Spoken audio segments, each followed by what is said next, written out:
Where are we? Earth. Before we get into the topic of where we are consciously, I'd first like to tackle the issue of where we are physically. Now, mainstream science would have us believe that we spontaneously combusted out of thin air, evolved from monkeys by mistake, and live on a water-filled spherical rock that's violently spinning, twisting, and shaking endlessly and aimlessly through space. This, of course, goes against all reasoning and common sense.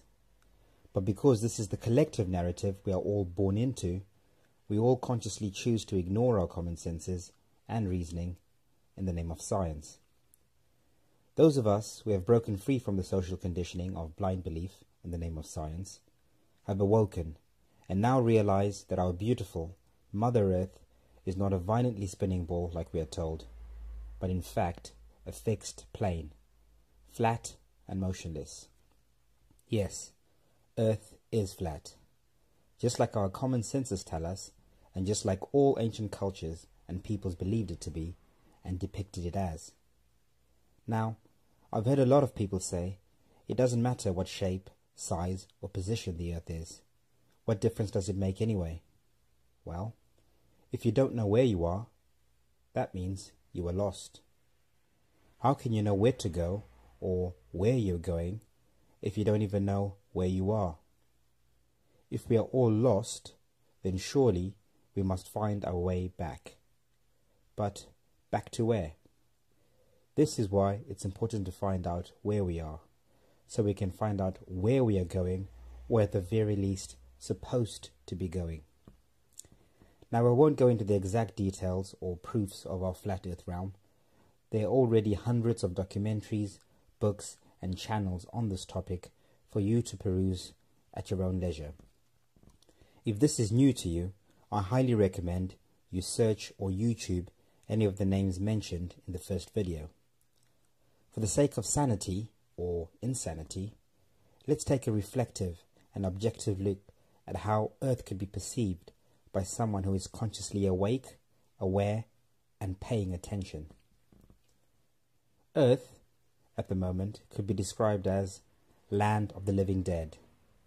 Lost souls going nowhere fast without a known destination, round and round in circles in a confused daze, where beings are incarnated without a clue about who, what or where they are. Many of us are so dead we don't even care anymore.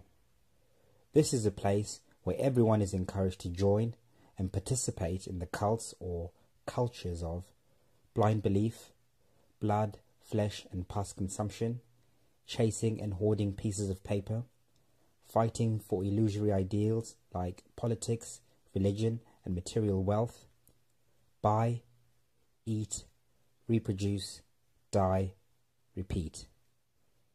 Those who question the above cults are seen as strange, odd, outsiders, loners, conspiracy theorists, failures who are looking for excuses for not being able to cope or fit in. We are all strongly encouraged to go with the program, teach our children the program, love and protect the program. Anyone who tries to deprogram and escape the cults of a society is judged, labelled and ostracized.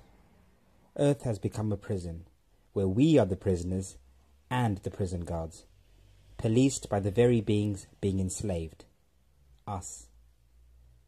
Fortunately, many of us are finally starting to snap out of the program, questioning, investigating and trying to find answers and ways out of this prison cult system.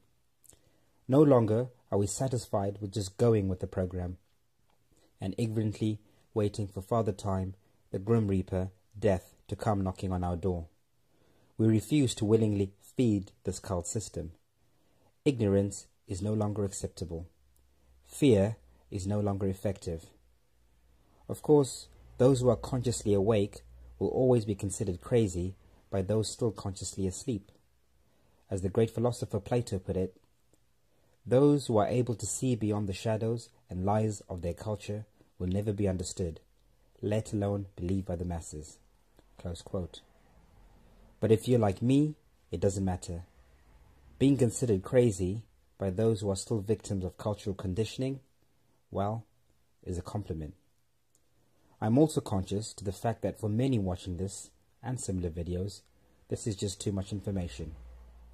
Either because of social conditioning or institutional brainwashing, most of us are just not consciously mature enough, yet, afraid or in denial to even consider researching any of this occulted knowledge.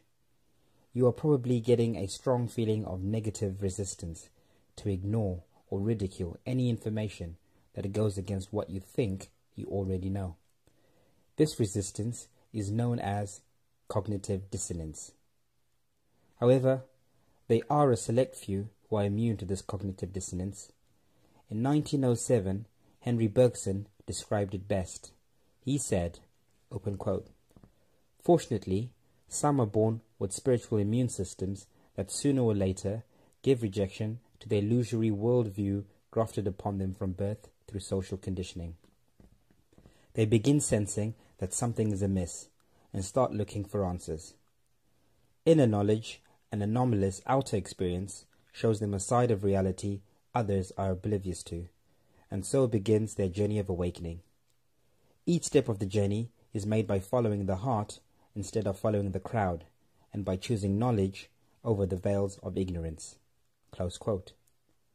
Those of us with a spiritual immune system described by Henry Bergson are and have awoken to the illusory reality we are all born into. We are realizing more and more that there is in fact more to life than meets the eye.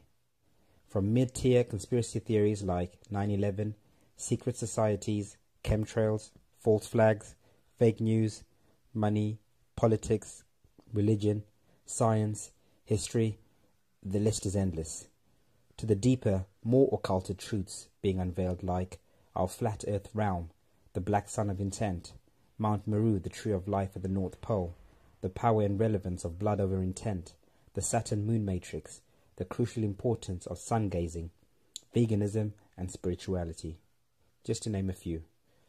We will explore some of these topics later in this video. Those of us who are currently ahead on this journey will continue to seek, share and follow truth wherever it might lead us.